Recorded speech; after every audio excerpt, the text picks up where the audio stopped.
আজকের টপিক হবে নিষাদার দ্রব্য পান। নিষাদার দ্রব্য পান করাটা কতটা অপরাধ, অপকার এবং ক্ষতিকারক তা আজকের আলোচনা এসে যাবে। এবং এই নেশা বিভিন্ন রকমের নেশা আছে, সব রকমের নেশা যেটাতেই যে বিষয়ে আল খামরু মাখামার আল আকল, মানে নেশা ওকেই বলা হয়, মদ্যপান ওকেই বলা হয় যেটা তার বিবেক শক্তিকে বিকৃত করে দেয়, বিবেক শক্তিকে হ্রাস করে দেয়, বিবেক শক্তিকে অনেকটাই কমিয়ে দেয়, তাকে নেশা বলে। সহিহ বুখারীর 4619 নম্বর হাদিস। তাহলে আমরা বুঝতে পারলাম, আর মহানবী সাল্লাল্লাহু আলাইহি সাল্লামের যুগে আঙ্গুর, খেজুর, মধু, গম এবং জব, এই কটাতেই পচিয়ে পচিয়ে বিভিন্ন রকমের দুর্গন্ধযুক্ত করে সেটা এই মদ্যপান করত, মদ হয়ে যেত এবং সেটা নেশা করতে রাখাতো। তাহলে দেখুন, আঙ্গুর ভালো জিনিস, খেজুরও ভালো জিনিস, মধু তো আরো ভালো, গম যেটা আমরা খাই এটাও খাদ্য খাবার, জব এটাও খাবার, কোনোটাই কিন্তু হারাম নয়, এগুলা সব টাটকা তরতাজা খাই আমরা, এগুলা সব হালাল। কিন্তু পদ্ধতিগত এগুলাকে পচিয়ে পচিয়ে বহুদিন দীর্ঘদিন এই রসটাকে রেখে দিয়ে তাকে নেশা করে দেওয়া, এবং সেই নেশাটা তাদের এটাই ব্যবহার হতো যখন এটা হারাম হয়। তো এগুলাকে বলা হয়েছে সবই নিষিদ্ধ এবং হারাম।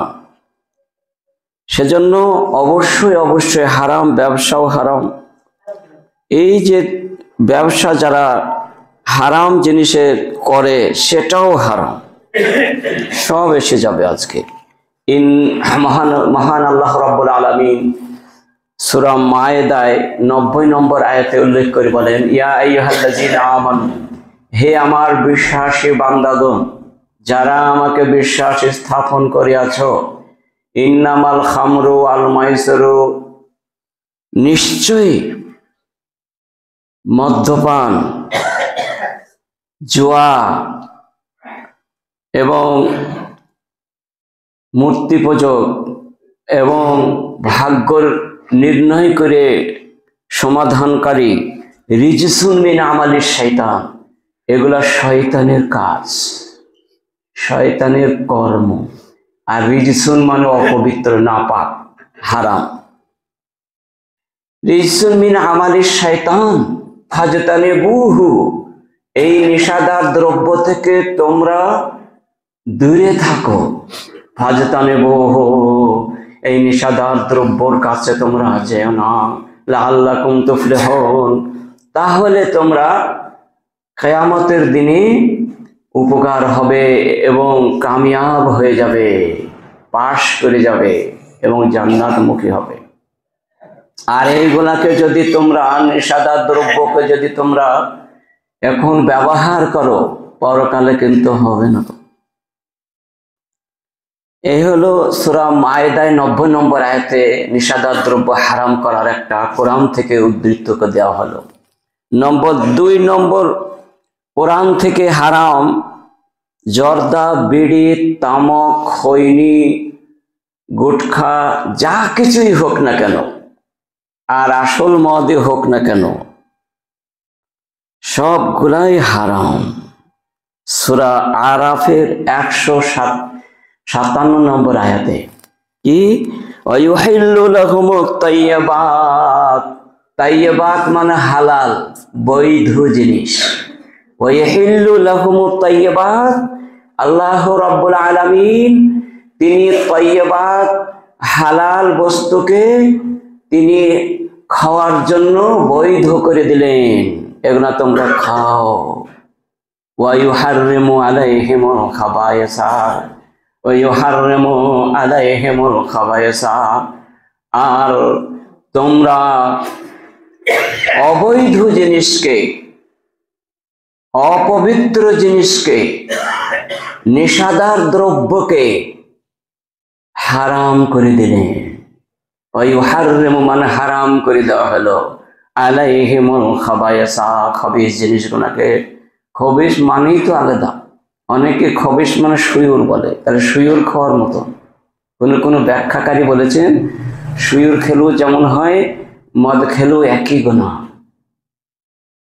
এই সুয়ুর কাছে কিন্তু কেউ যায় না, শুকুরের কাছে, এরা বহু দূরে থাকে। আর এই নেশাদার বিড়ি তামাকে মানে প্রচুর লোকের সমাগমেতে, আর একে দেওয়া নেওয়া হয়। আবার এই হারাম জিনিস আবার একজনকে দেয় যে তুমি শুধু হারাম খাও, সেও জাহান্নাম যাবে, আর যাকে দিয়েছে সেও যাবে, দুইজনকে ধরে নিয়ে চলে যাবে, কিচ্ছু করার থাকবে না।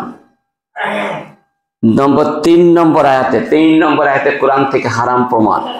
ওয়ালা তুবাজ্জির তাবযীরা, আল্লাহ রাব্বুল আলামিন বলেন তোমরা খবরদার অপচয় অপব্যয় করিও না, যেটাই তোমাদের পেট ভরবে না, আবার শক্ত খাবার তোমাদের খেতেই হয়। খবরদার ওই খাবারের নিকটে যেও না যে খাবারে তোমাকে পুষ্টি করবে না, যে খাবারে তোমাকে উপকার হবে না, ওই খাবারের নিকটবর্তী হয়েও না। ওয়ালা তুবাজ্জির তাবযীরা, খবরদার নিজের টাকা পয়সাকে ওই রাস্তায় খবরদার ব্যয় করিও না। কে বলছেন? মহান আল্লাহ তাআলা। ইন্নাল মুবাজ্জিরিনা কানু ইখওয়ানাশ শায়াতিন, নিশ্চয় যারা অপচয় করে এই রাস্তায় হারাম জিনিসে ক্রয় বিক্রয় করে, কানু ইখওয়ানাশ শায়াতিন, এরা শয়তানের আপন ভাই। ওয়া কানা শায়তানু লিরাব্বিহি কাফুরা, আর নিশ্চয় শয়তান রবের কাছে অস্বীকার করেছে, রবকে মান্য করে না, রবকে মেনে চলে না। তাহলে যারা নেশাদার দ্রব্য পান করে তারা রবকেই মানে না। যদিও নামাজ পড়ে, যদিও রোজা রাখে, যদিও হজ যাকাত করে, তবুও তাদের আল্লাহর সঙ্গে কোনো সম্পর্ক নাই। এ সম্পর্কবিহীন মানুষ। কেন এতটা আয়াতে আল্লাহ তাআলা নিষেধ করলেন? দেখুন, ওয়ালা তুসরিফু ইন্নাহু মিনাল মুসরিফিন, সূরা আরাফে 31 নম্বর আয়াতে উল্লেখ করেন। 4খানা আয়াত দিলাম কোরআন থেকে, হারাম জিনিসকে হারামই করতে হবে। তুসরিফু মানে অপচয় করিও না। আবার বলা হচ্ছে পোশাক আলায় এবং পানাহার, পোশাক পরিচ্ছদেও তোমরা অপব্যয় অপচয় করিও না। আর খাদ্য খাবারে, যে খাবারে তোমাদের ভোগ মেটে না, সে খাবারের নিকটে যেও না। আবার তো ভাত খেতে হয়, আবার তো রুটি খেতে হয়, তাহলে ও খাবারে তো আমাদের পেট ভরল না, তাহলে ও সিগারেট বিড়ি কাছে যাবই বা কেন? এই হচ্ছে কথা। 4খানা কোরআন থেকে হারাম করা হলো। এবার হাদিস থেকে বহু হাদিস আছে, কয়েকটা হাদিস উল্লেখ করবো ইনশাআল্লাহ। দেখুন, জালাদান নবী সাল্লাল্লাহু আলাইহি ওয়াসাল্লাম, আল্লাহর নবী যাকে এক ঢোক মদ্যপান করেছে, বিড়ি তামাক ইত্যাদি খৈনি খেয়েছে, দেখতে পেলে তাকে কি করতেন? 40 জিলদা, 40টা বেত্রাঘাত করতেন। একবার খেলে যদি 10 দিন খায় তো 10-40 বেত্রাঘাত চললে এরকম ভাবে। যদি বেত্রাঘাত করার পরও পুনরায় আবার খাচ্ছে, তো জালাদা ফের জেলদে লাগাতে হবে, আবার খাচ্ছে আবার লাগাতে হবে, এরকম ভাবে বারবার খাচ্ছে বারবার লাগাতে হবে। এই দেখতে দেখতে হযরতে আবু বকর সিদ্দিক তিনিও 40 বেত্রাঘাত লাগিয়েছেন, মহানবী সাল্লাল্লাহু আলাইহি ওয়াসাল্লাম তিনিও 40 দৌড়া লাগিয়েছেন। আর হযরত ওমরের যুগে এই নেশাদার দ্রব্য পান করা ব্যাপক হারে শুরু হয়ে যায়, একবারে বাড়ি ছড়িয়ে যায় সব। তখন উনি 80 দৌড়া লাগিতে লাগলেন। তিনি ধরে নিয়ে এসে আসামি সব জড়ো হয়ে এক জায়গায় চৌতারায় জড়ো হতো। শুক্রবার দিন বেত্রাঘাত শুরু হয়ে যেত, যে যতবার লেগেছে এরকম ভাবে সৈন্য দিয়ে সমস্ত কাজ হতো। ইবনে মাজাহ এই হাদিসটি 2619 নম্বর, আর আবু দাউদে 4482 নম্বর হাদিসটাই মহানবী বলেন, ইজা শুরিবাল খামরু, যখন মদ খাওয়া দেখতে পেত বা শুনতে পেল অমুক জন খেয়েছে, ফাজলাদুহু, তাকে দৌড়া লাগিয়ে দাও 40। ওয়াইন আদা ফাজলাদুহু, দ্বিতীয়বার আবার দ্বিতীয় দিন ধরা পড়েছে, আবার 40 লাগাও। ওয়াইজাল আদা ফাজরাবুহু, তৃতীয় দিনও ধরা পড়লো, আবার খাচ্ছে, আবার লাগিয়ে দাও। চতুর্থ দিনে ধরা পড়েছে, আবার নিয়ে আসলো, ওয়াজরাবুহু নুকুহু, এবার বলে গর্দান থেকে কেটে দাও, দুয়ারদান কেটে দাও, যে দুয়ারদান থেকে কাটা শুরু হয়ে গেল। হাদিসটা আবু দাউদে 4482 নম্বর। তাই সে যুগে কিন্তু এরকম ভাবে হত্যা করা হয়, 4 বার যদি খায় তাকে হত্যা করে দিতে হবে এই হাদিস অনুযায়ী। তাহলে আমরা বুঝতে পারলাম নেশাদার দ্রব্য কতটা খারাপ জিনিস, যেটা মানুষের উপকার নয় অপকার করে, ক্ষতি করে, আর সেই জিনিস বারণ করা হচ্ছে। আর মহানবী একটা হাদিসে উল্লেখ করেন, তিরমিজিতে 2212 নম্বর হাদিসটি, ইন্না হাযিহিল উম্মাতে, এই উম্মতের মানুষ মানে উম্মতে মুহাম্মাদিয়া, এই শেষ যুগের মানুষ আমরা, খাসফুন ওয়া মাসখুন ওয়া কাসফুন, 3টি জিনিস হবে, যত কিয়ামত নিকট আসবে তত এগুলা বেশি হবে। কি কি? খাসফুন, জমি, ভূমি ধস, জমি ধসে যাবে। হয়তো দেখা যাচ্ছে পশ্চিমবঙ্গ ধসে গেল, যে সব লোক কয়েক সেকেন্ডের মধ্যে মরে গেল, এরকম হবে। দেখা যাচ্ছে এক জেলার মানুষ সব ধসে গেল, একটা দেশের মানুষ ধসে গেল, সব শেষ হয়ে গেল, আর অন্য দেশ থাকলো। একসঙ্গে সারা পৃথিবী ধসবে না। কেন? এটা মহানবী 3টি দোয়া করে গেছে, তার মধ্যে একটা কবল হয়েছে, যে আমার উম্মত যেন একসঙ্গে সারা পৃথিবীর লোক যেন ধ্বংস না হয়। একটা দেশ হবে, 2টি দেশ হবে, 3টি দেশ হইতে পারে, কিন্তু একসঙ্গে যেন সব না হয়, এটা কবুল হয়ে গেছে। যার জন্য এটা পুরো পৃথিবী মুসলমানরা একসঙ্গে শেষ হবে না, আস্তে আস্তে হইতে লেগেছে। মায়ানমার হলো, ফিলিস্তিন চলছে, এগুলো সমস্ত এই নিষেধাজ্ঞার দ্রব্য, এইসব ন্যাংটা ছবি মোবাইলে দেখার কারণেই হচ্ছে। সেই হাদিসটা আমি শুরু করছি বলতে। তো মহানবী বললেন, এই আমার উম্মতের মধ্যে জমি ধস খুব বেশি হতে লাগবে, ভূমিকম্প হয়ে শেষ হবে, জমি ধস নামবে নিয়ে শেষ হবে। এই বছরই কয়েকদিন আগেকার কথা, যখন খুব বৃষ্টি হলো না, তখন একটা গ্রামে আখিরগঞ্জে, এখানে গ্রামটাই উড়ে চলে গেছে। এই হালের কথা, মাস 1.5-2 আগে কত লোক চলে গেল, তাদের জমি জায়গা সব চলে গেছে, হাজার হাজার একর বিঘে জমি চলে গেল। এগুলো সমস্ত দেখা যাচ্ছে হবেই হবে। অমাসখুন, বিকৃতি ঘটবে। বিকৃতি ঘটবে মানে আকার আকৃতি পাল্টে যাবে, মানে মানুষ আছে, মানুষ বানর হয়ে যাবে, শিওর হয়ে যাবে। মানুষ বানর হবে, শুকর হবে, খেরাদাতান, কোরআনে আছে খেরাদাতান, বানর হয়ে যাবে, খিনজির, শুকর হয়ে যাবে। ইন্নাল্লাহ হাররামা আলাইকুমুল মাইতাতা ওয়াদ দামা ওয়া লাহমাল খিনজির ওয়া মা উহিল্লা লিগাইরিল্লাহি বিহি, আল্লাহ হারাম করে দিয়েছেন, ওই হারাম জিনিসকে যারা ভক্ষণ করবে তাদের কি হবে? আলাইকুমুল মাইতাতা, মরা জিনিসকে হারাম করেছে, মদ্যপানকে হারাম করা হয়েছে, নিষাদার দ্রব্যকে হারাম করা হয়েছে। যারা এগুলো ব্যবহার করবে, ইন্নাল্লাহ হাররামা আলাইকুমুল মাইতাতা ওয়াদ দামা ওয়া লাহমাল খিনজির, আর গায়রুল্লাহর উপরে আল্লাহকে ব্যতি রেখে অন্য জনের রাস্তায় গ্রহণ করবে, অন্য জনার মুরগি হাঁস জবাই করা অমুসলিমের খাবে, তখন এদের ওপরে ধস নেমে আসবে, জমি শেষ করে দেওয়া হবে, ভূমিকম্প শেষ হবে, জমি ধস নেমে শেষ হবে, এবং এদেরকে বিকৃতি করে দেওয়া হবে, বানর শুকর করে দেওয়া হবে। রাত্রিতে মানুষই ছিল, সকাল ভোরে দেখবে সব লেজ হয়ে গেছে, সব শুকর হয়ে গেছে। এরম কিয়ামতের মাঠে প্রচুর হয়ে যাবে। ও মাসখুন ও কাসফুন, নবী আমার বলেন 3 নম্বর হবে আসমানি গজব নেমে আসবে। আসমানি গজব যেখানে সেখানে শুরু হয়ে যাবে। এখানে 2 কোটি মানুষ মরে গেল, ওখানে 1 লাখ মানুষ বের গেল, 50,000 মরে গেল, এর সমানই খবর না খবর হবে। তাতে মানুষ যে হামলা করে আক্রমণ করেও হতে পারে, আর এমনিও হতে পারে, আসমানি গজব দিয়েও শেষ হবে।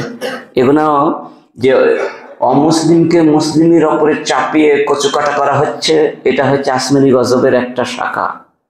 এটা যখন মানুষ নেশাদ্রব্য খুব বেশি বেশি পান করবে, ন্যাংটা ছবি মোবাইলে খুব বেশি বেশি দেখবে, তখন এটা নেমে আসবে।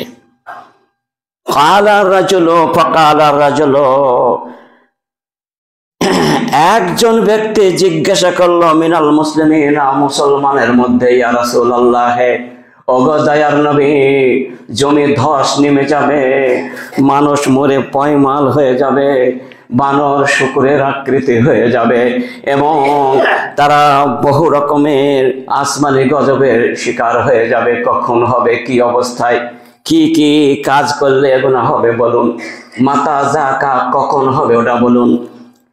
فقال النبي صلى الله عليه وسلم, বিশ্ব নবী আমার বললেন, ইজা জাহারাতিল কায়নাত ওয়াল মাযিফ ওয়া শুরবুল খুমুর, যখন দেখা যাবে, ইজা জাহারাতিল কায়নাত, যখন সচরাচর মানুষের বাদ্যযন্ত্রর শিকার হয়ে যাবে, তখন এই আসমানি গজব নেমে আসবে, তখন মানুষের বিকৃতি করা হবে, সুরাত শেকেলকে পাল্টিয়ে দেওয়া হবে, তখন ধস নেমে ভূমিকম্প নেমে মুসলমানকে হত্যা করে শেষ করে দেওয়া হবে।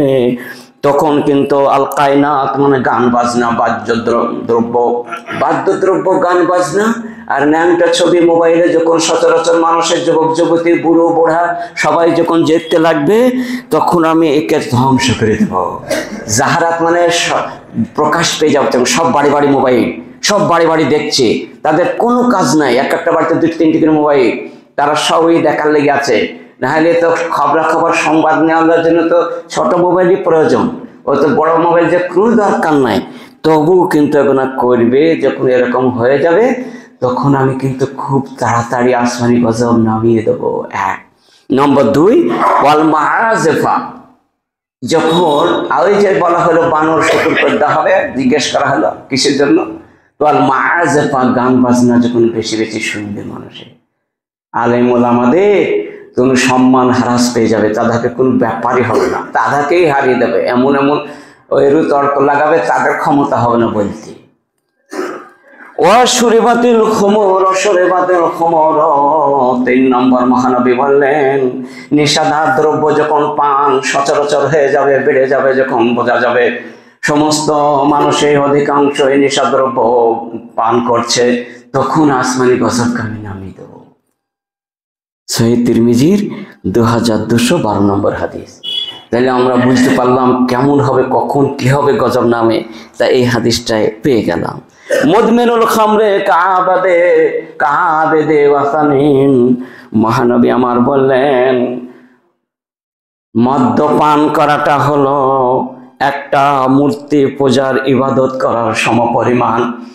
যারা ঠাকুর পূজা করেন, ইবাদত করে না, তারা আর এরা এক সুতু পরিমাণ বেশি কম গুনাহ নাই, একই সমান পাপ।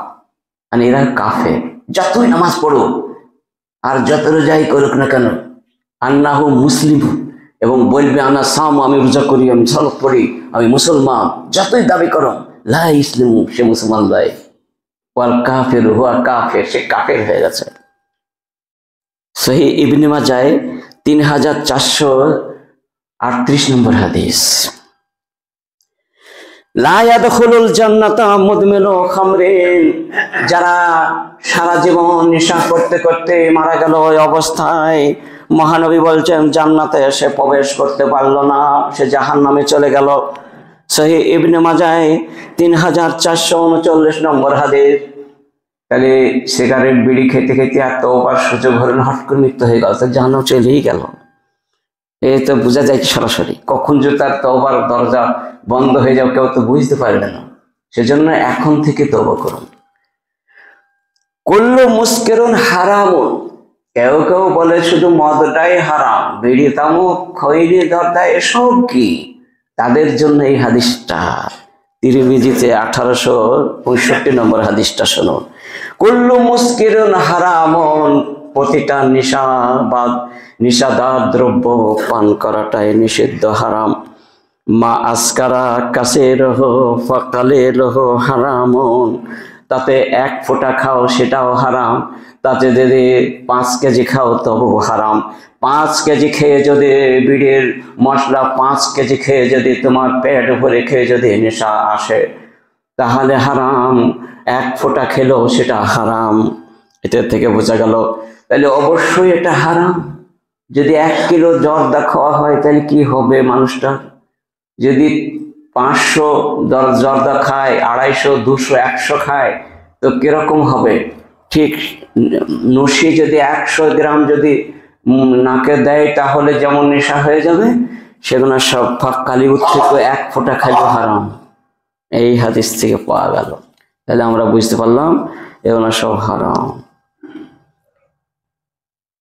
সালাসাতুন কাদ হারামাল্লাহু আলাইহিল জান্নাতা, মহানবী বলছেন 3 শ্রেণীর মানুষকে আল্লাহ জান্নাতকে হারাম করে দিয়েছেন আর জাহান্নাম তার অনিবার্য হইয়া গেছে। কি কার কার? মুদমিনুল খামরে, যে নেশাদার দ্রব্য পান করতে করতেই মারা যায়, সে জাহান্নাম, জান্নাতকে হারাম করতে হয়েছে। সে যত ইবাদত করো। ওয়াল আকুনে ওয়ালিদাইহি, মা বাপের অবাধ্য সন্তান মা বাপকে ঘৃণার চোখে দেখে ধমক ধমক দেয়, মারধর করে, এদের জান্নাতকে হারাম করে দেওয়া হয়েছে। সে যত ইবাদতই করুক না কেন, যত তাহাজ্জুদই পড়ুক, যত ইবাদত করুক, তাদের কবুল হবে না, হবে না, হবে না।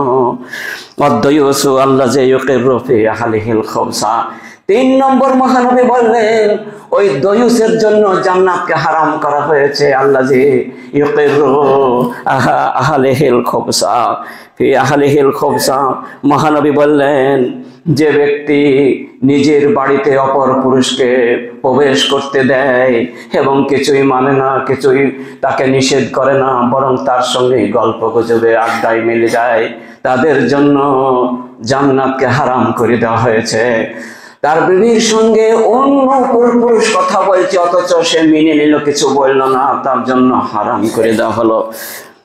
সেজন্য সহিহ আত-তারগিবে হাদিসটি 299 নম্বর, মুসনাদে 69 নম্বর হাদিস। জর্দা, বিড়ি, তামাক, খৈনি এবং গুটখা এগুলা যত রকমের আছে, সিগারেট, যা কিছুই হোক না, সবই নিষিদ্ধ এবং হারাম। কতটা হাদিস আমি পরিবেশন করলাম দেখুন, আর এখনো প্রচুর আছে। লা ইয়াদখুলুল জান্নাতা জাসাদুন গুযিয়া বিল হারামে, মহানবী বললেন ওই বডিটা, ওই শরীর জান্নাতে যেতে পারবে না। লা ইয়াদখুলুল জান্নাতা, ও আদৌ জান্নাত হবে না। গুযিয়া বিল হারামে, হারাম জিনিস খেয়ে, হারাম নেশাদার দ্রব্য পান করে সারা জীবন চলে, এদের বডিটা হারাম হয়ে গেছে, ওকে হালাল নাই, ওই জন্য ওকে আর জান্নাতে দেওয়া হবে না।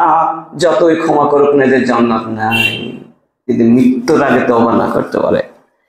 মিশকাতে হাদিসটি 2787 নম্বর হাদিস।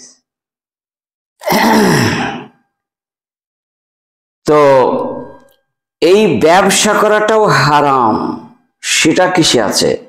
সেটাও হাদিসের মধ্যে উল্লেখ করা হয়েছে। কি? ইন্নাল্লাহ হাররামা আলাইকুমুল বাইয়া, আল্লাহ তাআলা হারাম জিনিসের, নিষিদ্ধ দ্রব্যর ব্যবসা করাটাকে হারাম করে দিলেন। ইন্নাল্লাহ হাররামা আলাইকুমুল খাবায়েসা, খবিস জিনিসের ব্যবসাও হারাম করে দিলেন। ওয়াল খামরা, মদের ব্যবসাকেও হারাম করলেন। মাইতাতা, মরা জিনিসের ব্যবসাকেও হারাম করলেন। ওয়াজ খিনজির, শুকুরের ব্যবসাকে হারাম করলেন। ওয়াল আসনাম, মূর্তি পূজার ব্যবসাকেও হারাম করে দিলেন। আবু দাউদে এই হাদিসটি 3486 নম্বর হাদিস। তাহলে আমরা অনেকেই বুঝতে পেরেছি যে হাদিস থেকেও হারাম, কোরআন থেকেও হারাম। এইবার কিছু বিজ্ঞানীদের কথা বলবো। আধুনিক চিকিৎসা স্বাস্থ্য সংস্থা, বিজ্ঞানীরা এবং খুব বড় বড় ডাক্তারবাবুরা বলেছেন, কি বলেছেন? যে এই নিষিদ্ধ দ্রব্যের মধ্যে জর্দা, খৈনি আর বিভিন্ন রকমের এইসব জিনিসগুলোকে 1200 উপাদান আছে। এই 1200 উপাদানের মধ্যে একটাও মানব দেহের উপকার হবে না, খালি অপকার হবে, খালি ক্ষতি হবে, একটাও এদের স্বাস্থ্যসম্মত হবে না। পৃথিবীর যত বিজ্ঞানীরা সব এই কথা বলেছেন। এটা বলেছেন কোন সালে? 1983 সালের কথা। এটা 1983 সালের আমি বিজ্ঞানীদের কথা বলছি, আজ থেকে 43 বছর আগের কথা। দেখুন, এনারা আবারও বলছেন যে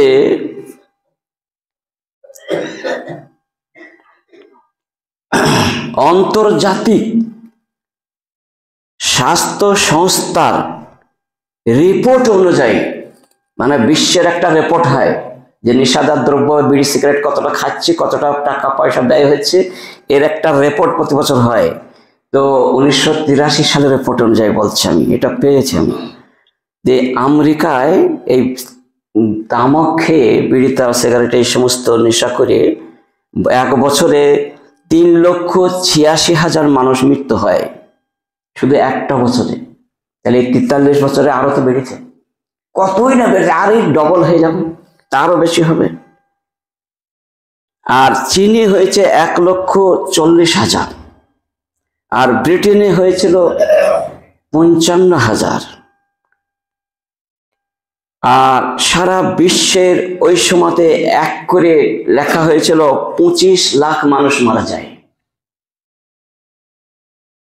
আর এগুলো 90% বিড়ি তামাকে হয়েছে, এটাও বলেছেন।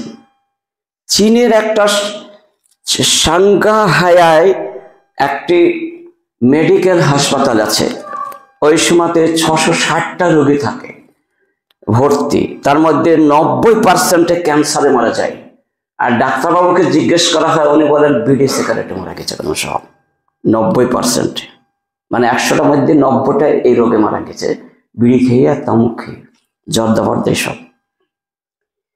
20 সিগারেট বা বিড়ি যদি কেউ খায়, তার ভেতরে 15% হিমোগ্লোবিন রক্ত হ্রাস পেয়ে যায়। খুব বড় ধরনের বিজ্ঞানীরা কথা বলছেন। তাহলে দেখুন, কোরআন থেকে, হাদিস থেকে, বিজ্ঞানীদের থেকে, বড় বড় ডাক্তারের কাছ থেকেও আমরা উদ্ধৃতি দিয়ে আজকের আলোচনায় হলো। তো এর থেকে আমরা বেঁচে থাকবো কি করে? এর একই নম্বর পথ হচ্ছে, আজকের খুতবা শোনার পরে অবশ্যই তওবায়ে নাসুহা করুন। তওবা নাসুহা করলে কিন্তু ক্ষমার যোগ্য। মহান আল্লাহ রাব্বুল আলামিন সূরা ফুরকানের শেষ রুকুতে বলেন, ইল্লা মান তাবা ওয়া আমানা ওয়া আমিলা আমালান সালিহান ফাউলাইকা ইউবাদদিলুল্লাহু সাইয়্যাতি বিল হাসানাত। আল্লাহ রাব্বুল আলামিন বলেন, এত কিছু খাওয়ার পরেও যেহেতু এটা হুকুকুল ইবাদ নয়, এটা হুকুকুল্লাহ, যার জন্য আল্লাহ রাব্বুল আলামিন তিনি নিজে বলেন, আমার কাছে যদি অপরাধী করে, আমার কাছে যদি ক্ষমা চায়, তাহলে আর তওবা করে যদি 2 রাকাত সালাত পড়ে তওবা, আর অঝর নয়নে যতদিন বিড়ি তামাক খেয়ে খুশি করেছে, আড্ডা করেছে, হেসেছে, ততদিন কান্না কাটি করে যদি বুক ভাসানো কান্না 2 চোখ থেকে পড়ে, তাহলে ইল্লা মান তাবা ওয়া আমিলা আমালান সালিহান, তারপরে যতদিন বেঁচে আছে তাকে ঘৃণা করলো, ওই নেশাদার দ্রব্যকে ঘৃণা করে চললো, অপছন্দ করে চললো, অপর মানুষকেও বললো খবরদার এই জিনিস তুমি খাবে না, নিজেও খেলো না, অপরকেও বারণ করলো, আমিলা সালেহান নেক আমল করলো, ইউবাদদিলুল্লাহু সাইয়্যাতি বিল হাসানাত, ওই গুনাহগুলোকে, নেশাদার দ্রব্য খেয়ে যত গুনাহ করেছে, যত পাপ হয়েছে, আমি সবকে পাল্টিয়ে দিয়ে নেকি দিয়ে ভর্তি করে দেবো। বলো আলহামদুলিল্লাহ। তাহলে দেখুন, আল্লাহ গফুরুর রহিম। সূর্য পশ্চিম দিগান্তে না ওঠা পর্যন্ত তওবার দরজা বন্ধ হবে না, এবং হুলকুমে জান আসার আগে পর্যন্ত তওবার দরজা খোলা থাকবে। মানে জান কবজ হওয়ার 10-20 মিনিট আগে পর্যন্ত তওবার দরজা খোলা থাকে, আর জান ছাড়ার সময় বন্ধ হয়ে যায়। সেই সময় থেকে মেলা যেন তওবা করতে যাবে, তওবা করে এবং করায়, ও ফলস করানো, তার আগেই তো ফেরেশতা চলে আসছে 10-15 মিনিট আগে, তখন তো দরজা বন্ধ হয়ে গেছে, তো যতই তওবা করা হয় আর কিচ্ছু হবে না। সেজন্য এই দুটো সময় আসার আগে আমাদেরকে যদি করা হয়, আর ব্যাপক হারে আলোচনা করতে হবে, নেশাদার দ্রব্য যে ক্ষতিকারক মানুষের, তা ব্যাপক হারে আলোচনা করতে হবে, তেমাতায় চমাতায় চায়ের আড্ডায় বিভিন্ন জায়গায়, এবং তাহলে এটা নিরসন হওয়ার সম্ভাবনা আছে, এটা কমাবার সম্ভাবনা আছে। এটা অনেকটাই শুদ্ধ হওয়ার সম্ভাবনা আছে। এটা যদি আমরা করি ইনশাআল্লাহ আমাদের ভালো হবে। আর তাতে মধ্যে 3-4টি দোয়া আছে, সেটাও করতে হবে। কিনা কি সূরা কাসাসের 16 নম্বর আয়াতে আল্লাহুম্মা রাব্বি ইন্নী যালামতু ফাগফিরলি, এই দোয়াটা বারবার বলতে হবে। রাব্বি ইন্নী যালামতু নাফসি ফাগফিরলি, রাব্বি ইন্নী যালামতু নাফসি ফাগফিরলি। রব, হে রব, আমি আমার আত্মার উপরে অত্যাচার করেছি, অন্যজনের নয়, আমার নিজে নিজে বিড়ি তামাক খেয়ে নিজেকে আমি খারাপ করে দিয়েছি, কলুষিত করে দিয়েছি, নাপাক করে দিয়েছি বডিটাকে। অতএব আল্লাহ গো, আজকে ক্ষমা প্রার্থনা করছে তোমার দরবারে। রব, হে রব, রব্বি ইন্নী যালামতু নাফসি, আমার আত্মার নিজে নিজে আমি কাউরে কোনো প্রচারণায় যাইনি, আমি নিজে নিজে একটা কাজ করেছি। ফাগফিরলি, অতএব আমাকে ক্ষমা করে দাও। এ যদি চায় আল্লাহ বলেন ফাগফারা লাহু, আমি ক্ষমা করে দেব। কতটা দয়াল রহমানুর রহিম। চারটিখানি কথা, সারা জীবন আল্লাহর বিরোধিতা করে আসলো, আর শেষ যুগে 1 মিনিটের মধ্যে 2 রাকাত সালাত পড়ে তন্ময় হয়ে 2 ফোঁটা পানি ঝরিয়ে এই দোয়াটা করলে সব মাফ হয়ে গেল। কতটা রহমান, কতটা রহিম। তিনি দুনিয়াতে রহমান হয়ে থাকছেন, আর পরকালে রাহিম হবে। পরকালে কিন্তু রহমান হবেন না, রহমানের নামটা কেটে যাবে। সেদিন কিন্তু দয়া হবে না, শকুন সূক্ষ্ম বিচার হবে। মান আমিলা সালিহান ফালিনাফসিহি ওয়া মান আসাফা আলাইহা ওয়া মান আবাযাল্লা মিল্লিল আবিদ, মানে যে অনপরিমাণ ভালো কাজ করবে তাও সে নিজে পেয়ে যাবে, আর যে অনপরিমাণ মন্দ কাজ করবে তাও পেয়ে যাবে, একটু কম বেশি হবে না। সেদিন রহমানের নামটা থাকবে না, রাহিম হয়ে যাবে। যারা আল্লাহর উপরে কৃতজ্ঞতা করে চলে সারা জীবন, তাদের উপরে কেবল রহম হবে, মুমিনের জন্য, কমিনের জন্য হবে না। সেজন্য রহমানের দরজা এখন বন্ধ হয়নি। অতএব আল্লাহর কাছে চেয়ে নাও, আল্লাহুম্মা আউযু বিকা মিন মুনকারাতিল আখলাকি ওয়াল আমালি ওয়াল আহওয়াই, এই দোয়াটা বলুন। আল্লাহুম্মা আউযু বিকা মিনাশ শিকাক ওয়াল নিফাক ওয়া সুইল আখলাক, এই দোয়াটা পড়ুন। আল্লাহুম্মা আউযু বিকা মিন মুনকারাতিল আখলাক ওয়াল আহওয়াই ওয়াল আহওয়াই ওয়া সুইল আখলাক, বদ চরিত্র থেকে আল্লাহ তুমি আমাকে হেফাজত করো। এই 4খানা দোয়া অবিরাম করবেন, তাহলে নিষ্পাপ হয়ে যাবে ইনশাআল্লাহ। এই